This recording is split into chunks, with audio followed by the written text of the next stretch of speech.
সদ্য বিদায় নেওয়া অন্তর্বর্তী সরকারের উপদেষ্টাদের বিরুদ্ধে একের পর এক দুর্নীতির অভিযোগ জমা পড়ছে দুর্নীতি দমন কমিশন বা দুদকের কার্যালয়ে। দায়িত্ব ছাড়ার মাত্র এক সপ্তাহের মধ্যেই লিখিতভাবে শত শত অভিযোগ দাখিল হয়েছে। অভিযোগের তালিকায় রয়েছেন সাবেক প্রধান উপদেষ্টা ডক্টর মোহাম্মদ ইউনূস সহ প্রায় সব উপদেষ্টা। তবে সবচেয়ে বেশি অভিযোগ এসেছে সাবেক ছাত্র উপদেষ্টা আসিফ মাহমুদের বিরুদ্ধে।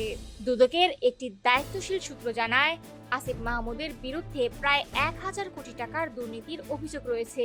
বেশিরভাগ অভিযোগে ভুক্তভোগীরা নিজেদের নাম ঠিকানা উল্লেখ করেছেন। অভিযোগে বলা হয়েছে, ঘুষ নেওয়ার পরও কাজ না দেওয়ার ঘটনা ঘটেছে এবং এ সংক্রান্ত কিছু তথ্য প্রমাণও জমা পড়েছে। এছাড়া তার বিরুদ্ধে বিদেশে অর্থ পাচার এবং বেআইনি বিটকয়েন লেনদেনের অভিযোগও আনা হয়েছে। এর মধ্যেই ঘটেছে আরেকটি আলোচিত ঘটনা। নিষিদ্ধ ঘোষিত বাংলাদেশ আওয়ামী লীগের সাবেক সংসদ সদস্য ও ক্রিকেটার সাকিব আল হাসানের একদল সমর্থক দুদকের প্রধান কার্যালয়ে গিয়ে বিক্ষোভ প্রদর্শন করেন। বৃহস্পতিবার দুপুরে সেগুনবাগিচায় অবস্থিত দুদক কার্যালয়ে 20 থেকে 30 জনের একটি দল স্লোগান দিতে দিতে প্রবেশ করে এবং আসিফ মাহমুদের বিরুদ্ধে অভিযোগ গ্রহণের দাবি জানায়।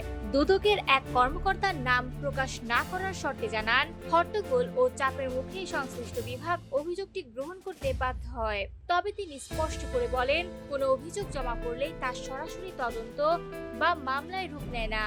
আইন অনুযায়ী অভিযোগ যাচাই বাছাই করা হবে। সুনির্দিষ্ট প্রমাণ না মিললে অভিযোগ বাতিল করা হবে, আর সত্যতা পাওয়া গেলে পরবর্তী আইনি প্রক্রিয়া শুরু হবে।